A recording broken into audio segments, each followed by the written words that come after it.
त्वयि सति परमात्मन् माद्रसान्मोमुग्धा कथम तनुवशत्वान् बुद्ध के चान्यजे सुगतमगधरं वा वागधीशं शिवं वा जितभवमभिवन्दे भासुरं श्रीजिनं वा। देवादिदेव 1008 श्री आदिनाथ भगवान की 20वीं सदी के प्रथमाचार्य चारित्र चक्रवर्ती आचार्य श्री शांति सागर जी महाराज जी की, परम पूज्य आचार्य श्री वीर सागर जी महाराज जी की, परम पूज्य आचार्य श्री शिव सागर जी महाराज जी की, परम पूज्य दीक्षा गुरुवर्य आचार्य श्री धर्म सागर जी महाराज जी की, परम पूज्य आचार्य श्री अजित सागर जी महाराज जी की, परम पूज्य शिक्षा गुरुवर्य आचार्य कल्प श्री सुध सागर जी महाराज की, श्रीमद् जैन धर्म की पंच परमिष्ठि के वाचक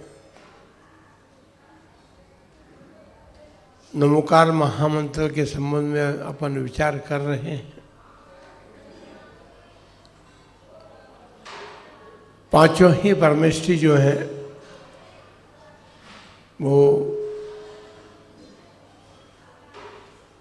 पूज्यता को 2 प्राप्त हो गए, 3 प्राप्त करने में लगे।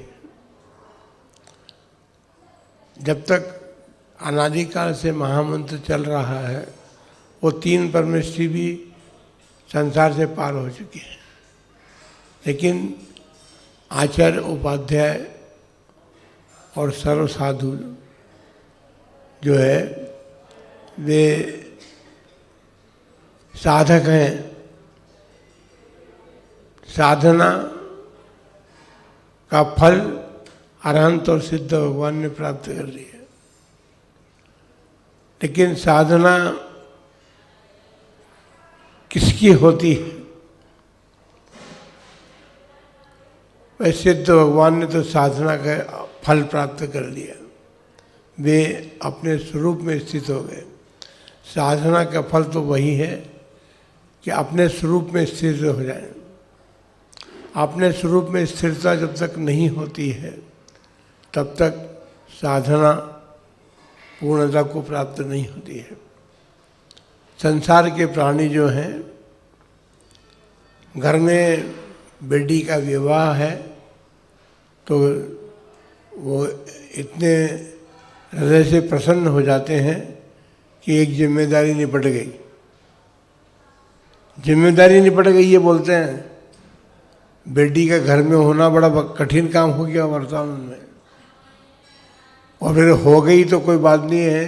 जिन्होंने ईमानदारी रखी तो उन्होंने जब उसका विवाह हो गया तो क्योंकि अब जिम्मेदारी से निपट गए। तो कोई भी कार्य जब संपन्न हो जाता है तो व्यक्ति जो है शांति का अनुभव करता है। इसी प्रकार संसार में परिभ्रमण करते हुए जब आत्मा अपने स्वरूप को प्राप्त कर लेती है, अर्थात उसमें स्थित हो जाती है, तो फिर उस अनुपम सुख की कल्पना अपन नहीं कर सकते। सुख के लिए शास्त्र में बताया स्वर्ग के सुख से जो अन्य महापुरुष हैं, चक्रवर्ती से फिर बलदेव और सब इत्यादि के सुख जो हैं वो सुख हैं, ये बात ठीक है, लेकिन उन सुखों की कल्पना नहीं की जा सकती है। सुख तो वास्तव में अपने घर में प्राप्त होता है, अपने घर में मिलता है ना सुख। यदि पराये घर में जाना पड़े तो क्या? पर सब पराये घर में रह रहे हैं। घर में अपने निवास करने पर जो सुख शांति प्राप्त होती है, पर हमने तो घर ईंट चूने के मकान को मान रखा है ना, उसको हमने ही बनाया। और अब हमें सुख दे रहा है वो।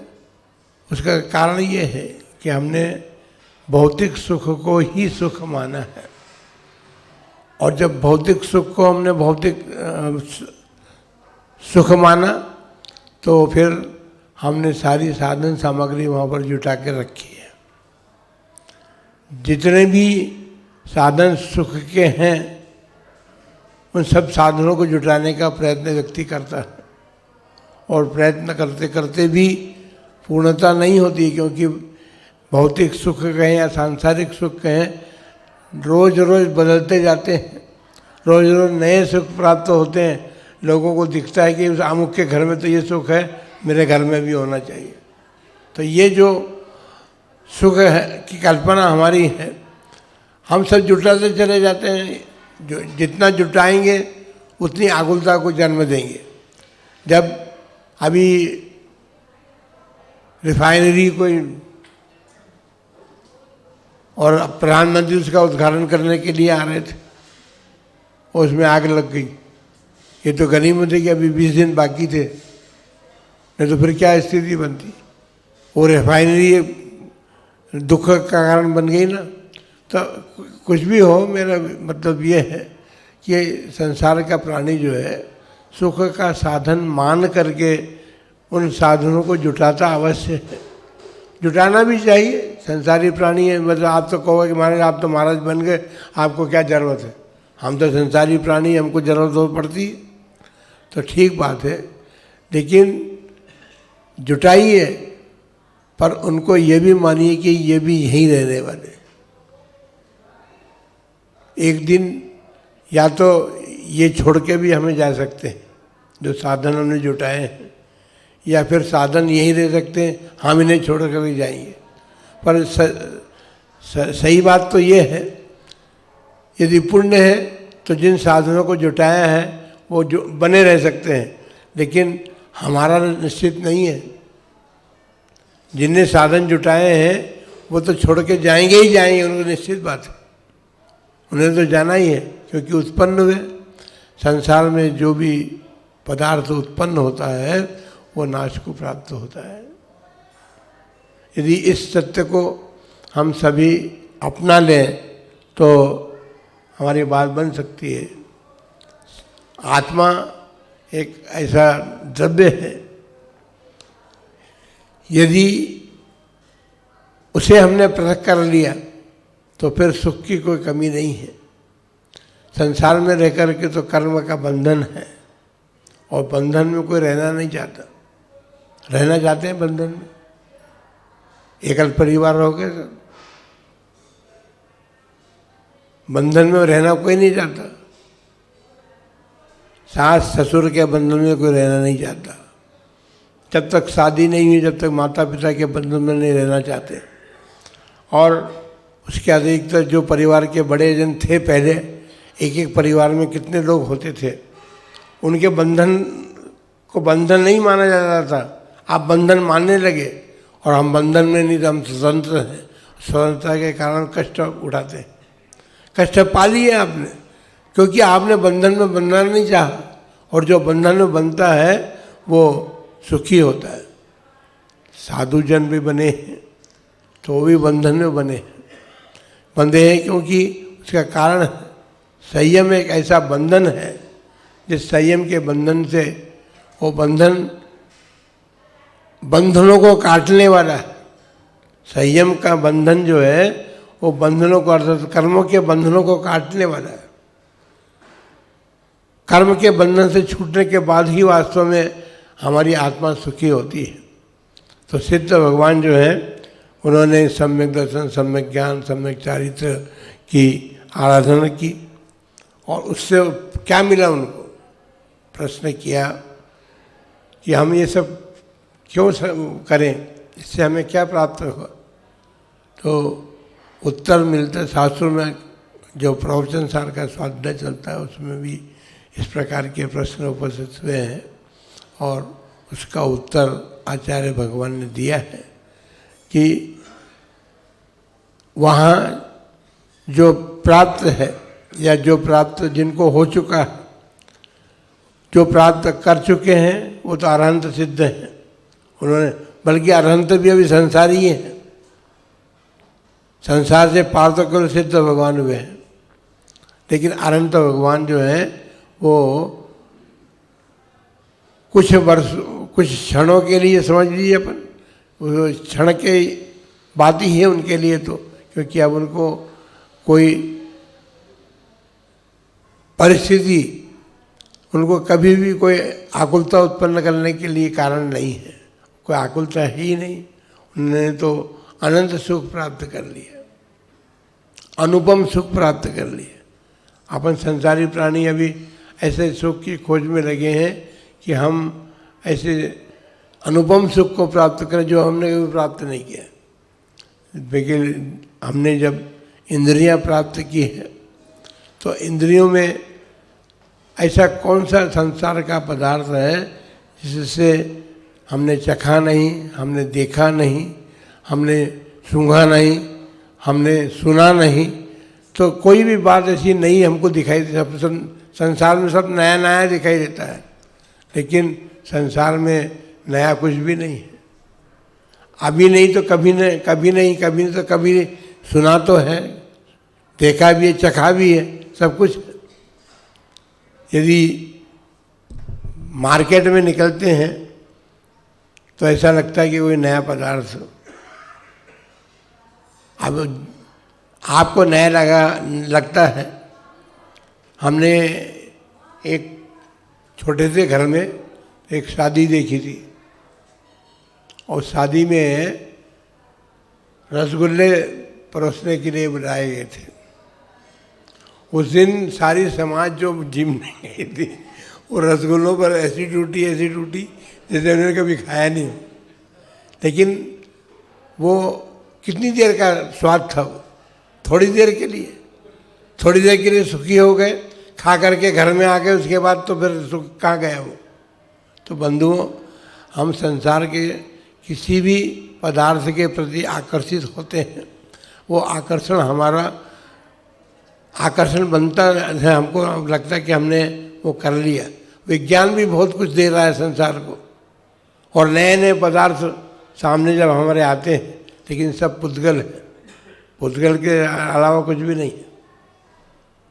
जिस शरीर पुद्गल से हमने जिस शरीर को प्राप्त किया है, उसी पुद्गल के वो परिणमन हैं, सारे के सारे पर्याय हैं। द्रव्य जो है उसके पर्याय भी होती हैं और उसमें गुण भी होते हैं। सब संसार के द्रव्य जो हैं वो गुणी भी हैं और पर्यायवान भी हैं, बदलते हैं। और सिद्ध भगवान की भी पर्याय बदल रही है। सिद्ध भगवान की पर्याय भी अर्थ पर्याय जो उनकी है वो प्रति समय परिवर्तित होती है। इसलिए ये तो सुनिश्चित हो गया कि संसार के जगत के पदार्थ जो हैं वो एक तरीके नहीं रहते हैं। आप देखिए, आपने जो मकान बना रखे हैं उसमें परिवर्तन हो कि नहीं?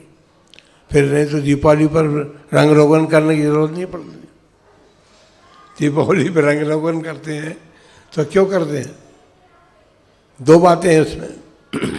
एक तो उसकी सुंदरता बनी रहे, और दूसरी बात है कि वो स्थायी बने रहे। स्थायी बने रहे ये बात है। राजा महाराजा चले के जयपुर में रहते हैं सब लोग आप, और राजा महाराजाओं के महल बने हुए हैं, अभी सारे संसार उसको देखने के लिए आता है। लेकिन वही हुआ ना, जो उसमें रहते थे वो नहीं रहे और वो रह गए। तो इसलिए संसार की जो परिस्थिति है, स्थिति है, उसको ठीक प्रकार से जिनके समझ में आ जाता है वो उसके बीच में रहते हुए, क्योंकि शास्त्रों में कहा गया है कि संसार में रहना बुरा नहीं है। कोई बात नहीं है, जब तक आप संसार में रहें तो रहें संसार में। लेकिन संसार में रहने के साथ उन्होंने एक शर्त रखी कि संसार में रहना बुरा नहीं है, लेकिन संसार का हमारे मन में रहना बुरा है। क्योंकि हम संसार को अपने मन में बसा लेते हैं, और जब संसार मन में बस जाता है तो वो दुखदायी होता है। इसलिए सिद्ध भगवान ने एक अपनी आत्मा को शुद्ध करने के लिए सब साधन करते हैं, लेकिन उस साधना के बल पर उन्होंने आत्मा को सिद्ध किया, लेकिन सारे संसार को उन्होंने एक प्रकार से आदर्श प्रस्तुत किया और सबको बताया कि तुम सब लोग गलती पर हो। वस्तु स्थिति है कि तुम जो हो वो तो तुम्हारी आत्मा है, लेकिन हमने आत्मा का परिचय प्राप्त किया या नहीं किया, ये सबसे बड़ी बात है। क्योंकि हम भूल में हैं कि हम बाह्य पदार्थों को अपना मान रहे हैं, आसक्ति हो रही है हमारे भीतर, उस आसक्ति के कारण हम नाना प्रकार के आकुलता को उत्पन्न करते हैं और दुखी होते हैं। इसलिए जितना बने उतना मोह को, ममता को कम करना चाहिए, क्योंकि ममता है जो वो आसक्ति बढ़ाती है। आसक्ति बढ़ती है तो फिर सारी चीज़ें आएंगी, फिर आकुलताएँ उत्पन्न होंगी। तो इसलिए हमारे शास्त्रों में कहो, भगवान ने कहो, गुरुजनों ने कहो, ये सही बात है। हमसे एक व्यक्ति ने प्रश्न किया, बहुत पहले की बात है, अब तो हम बहुत बड़े हो गए। हमने जब दीक्षा ली थी तो हमसे प्रश्न किया कि महाराज आपको दीक्षा लेने में ऐसा कौन सा कारण बना जिसके कारण आपने इतनी छोटी उम्र में दीक्षा ले ली। छोटी उम्र में दीक्षा अभी बहुत संग में है बच्चे। तो हमने उनको एक ही बात कही कि भाई आप लोगों को देख करके हमारे मन में दीक्षा लेने के भाव है। आप लोगों को संसार के प्राणियों को देख करके दीक्षा लेने के भाव है। क्योंकि हम देखते थे कि अड़ोस में पड़ोस में आगे पीछे सब तरफ संसारी प्राणी हैं, सबके घर हैं, लेकिन सुखी कोई दिखाई नहीं दिया। इसलिए कहा कि भाई अपना कागज जो कोरा था कोरा रहने दे इसको। यदि कोरे कागज रहेगा तो ठीक रहेगा, यदि इसमें लिख गया तो फिर मिटने का काम नहीं है। आप बताओ, आप सब लोग, आप ये मिटा सकते हैं? आपने जो लिख लिया मिटा सकते हैं? आदिनाथ भगवान ने मिटाया, पर हमारे मन में वो बात जमी है कि हम नहीं मिटा सकते। जो व्यक्ति कमज़ोर हो जाता है और कमज़ोरी होने के बाद में वो सोचता है अब मैं क्या करूँगा, किसी के पाँव की तकलीफ हो जाए, किसी के हाथ की तकलीफ हो गई। तो अभी आप देख रहे हैं कि आपके अड़ोस पड़ोस में बहुत सारे लोग ऐसे हैं जिनके में किसी न किसी प्रकार का शारीरिक कष्ट हुआ है। आत्मिक कष्ट तो होता नहीं, आत्मिक कष्ट देने वाले तो आप स्वयं इकट्ठा करते हैं। वो कर्म जो है वो साता वेदनी कर्म है और उसके अतिरिक्त नाना प्रकार के कर्म हैं। आपने नाम कर्म ठीक से प्रकार नहीं किया है तो फिर आपके जो शरीर के अंगोपांग हैं वो भी ठीक नहीं रहेंगे, फिर दुखी करेंगे। तो इसलिए संसार में तो जो कुछ भी है वो हमें दुखी ही करने वाला है। अब हमारी स्थिति यदि बदल गई है तो हमको सोचने का अवसर मिला है। हमको ये सोचना चाहिए, विचार करना चाहिए कि अब इस संसार में, या अभी संसार तो बहुत दूर है, अभी हम इस घर में कितने समय तक रहेंगे। आपके घर के जितने बड़े जने लोग थे वो सब छोड़ के चले गए। वो छोड़ के चले गए, आपको साथ नहीं ले गए, आपको यहीं छोड़ के गए। और जो उन्होंने सब संसार के लिए बनाया था वो भी सब यहीं रह गए, लेके गए कोई। तो फिर जब से ये सत्य हम जानते हैं, लेकिन मोह एक ऐसा पदार्थ है, इसलिए मोह रूपी शत्रु को जीतने की बात है। सबसे बड़ा शत्रु तो वही है। और सिद्ध भगवान ने मोहारी, उनके भगवान के लिए मोहारी शब्द कहा, तो मोह रूपी शत्रु को उन्होंने जीत लिया, इसलिए वो भगवान बन गए। भगवान बनना सभी चाहते हैं, सभी सुखी होना चाहते हैं, लेकिन दुख का कारण जो सही है उस दुख के कारण को हम ठीक प्रकार से जब तक नहीं समझेंगे तब तक हम सुखी होने की बात ही नहीं सोच सकते। इसलिए नमोकार महामंत्र के अंतर्गत अनंत भगवान के बाद सिद्ध भगवान को नमस्कार किया गया है। उसका कारण ये है कि वे सुख के महासागर में निमग्न हो चुके हैं।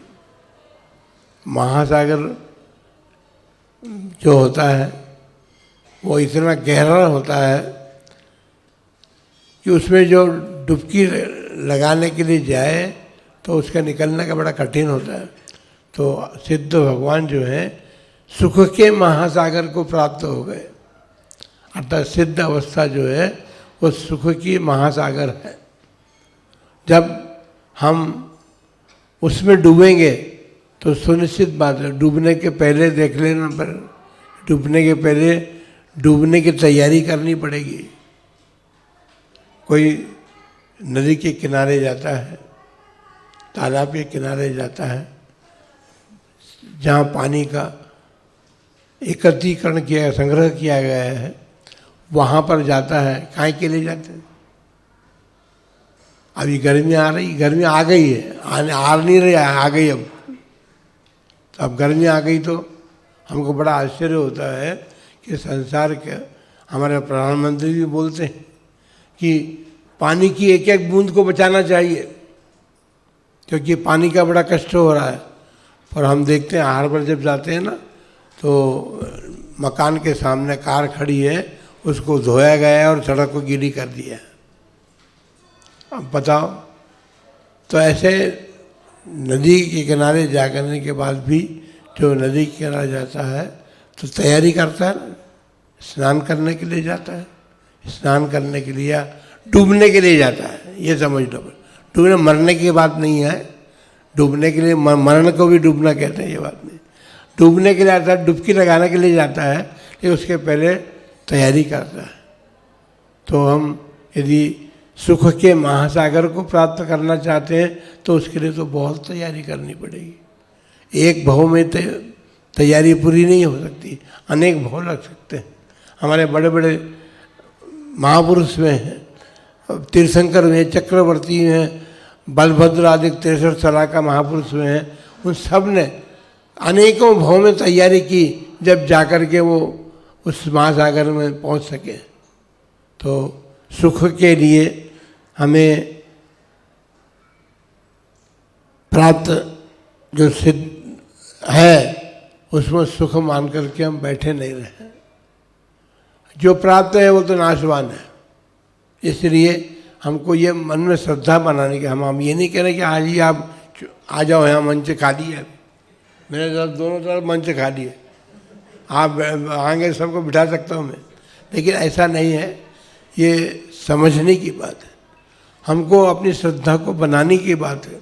हम श्रद्धा को बना करके चलें कि जो सत्य है उसके, वो तो सत्य ही है, वो सत्य हमेशा रहेगा, उसमें कोई दो राय नहीं है। जो पदार्थ के संबंध में कहा कि नाशवान है तो पदार्थ नाशवान ही है, इसमें कोई दो राय नहीं। तो बंधुओं, अपनी आत्मा को उपलब्ध करना, प्राप्त करना, उसी को सिद्धि कहते हैं। और वो सिद्धि जब प्राप्त हो जाती है तो आत्मा शुद्धता को प्राप्त होती है।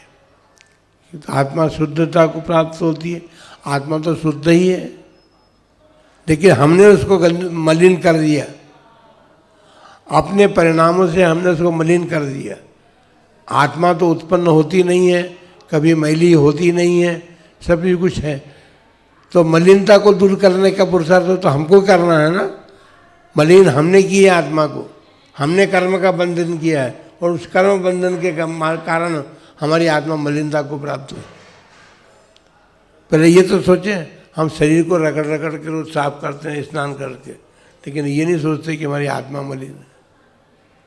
आत्मा की मलिनता को दूर करने के लिए पुरुषार्थ जो है वो है धर्म पुरुषार्थ, और धर्म पुरुषार्थ के साथ साथ पंच परमेश्वरी का स्मरण आप करते हैं। जो जब ऐसी बात करते हैं ना तो सभी लोग कहते हैं कि हमारा हम तो स्मरण रोज करते हैं। भाई स्मरण करने की बात तो ऐसी है कि हम स्मरण करते करते ऐसे निमग्न हों उस मंत्र के प्रति, वहाँ जो 5 पद कहे हैं उन पदों के प्रति निमग्न हों। अभी विश्लेषण बताना बाकी है 64 अक्षर का। वो 64 अक्षर कैसे बने हैं? नमो अरिहंताणम, और जितने पद हैं उनमें व्यंजन भी है, स्वर भी है। नमो, न में न तो व्यंजन हो गया और अ उसमें स्वर मिला हुआ है, तो स्वर भी उसमें मिला हुआ। इस प्रकार से हम चिंतन करें, थोड़ा सा विश्लेषण करें तो हमारे मस्तिष्क में एक स्थिरता बनने का वो अवसर होगा। और स्थिरता जब होगी तो स्थिरता में हम जब उस मंत्र का स्मरण करेंगे तो स्थिर चित्त होकर के स्मरण करने की बात है। इसलिए श्रीमान, श्रीमान में तो पैसे वाले नहीं तो श्रीमान का अर्थ आप समझो कि हम सबको हमारा श्रीमान कह रहे हैं। श्रीमान का मतलब है लक्ष्मी को प्राप्त जो है, और जिन्होंने लक्ष्मी को प्राप्त कर लिया, जो आप कभी उनको छोड़ने वाली नहीं है। अरहंत और सिद्ध भगवान ने केवल ज्ञान रूपी लक्ष्मी को प्राप्त कर लिया। एक ऐसा ज्ञान उन्होंने प्राप्त किया है जो ज्ञान अपन भी देखते हैं कि संसार के पदार्थों को जानने की शक्ति और सामर्थ्य हमें भी है, पर हमारी शक्ति बड़ी सीमित है। 2 कारण हैं।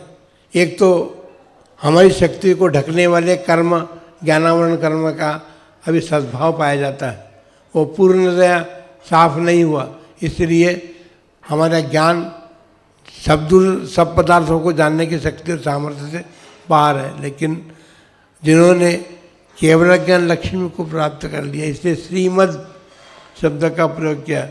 श्रीमद् जैन धर्म अर्थात केवल ज्ञान लक्ष्मी से युक्त जो है, अर्थात जिन्होंने केवल ज्ञान लक्ष्मी को प्राप्त कर लिया, उन्होंने इस धर्म को हमारे सम्मुख रखा है।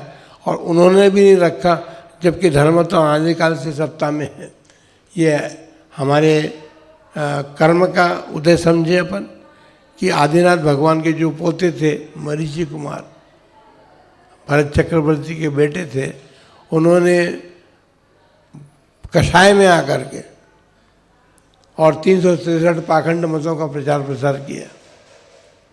और वो पाखंड मत अब तक चल रहे हैं, क्योंकि हुंडा सर्वनिकाल चल रहा है ना, हुंडा सर्वनिकाल में वो अभी तक चलते हैं और हम भी सब मग्न होते हैं उसमें।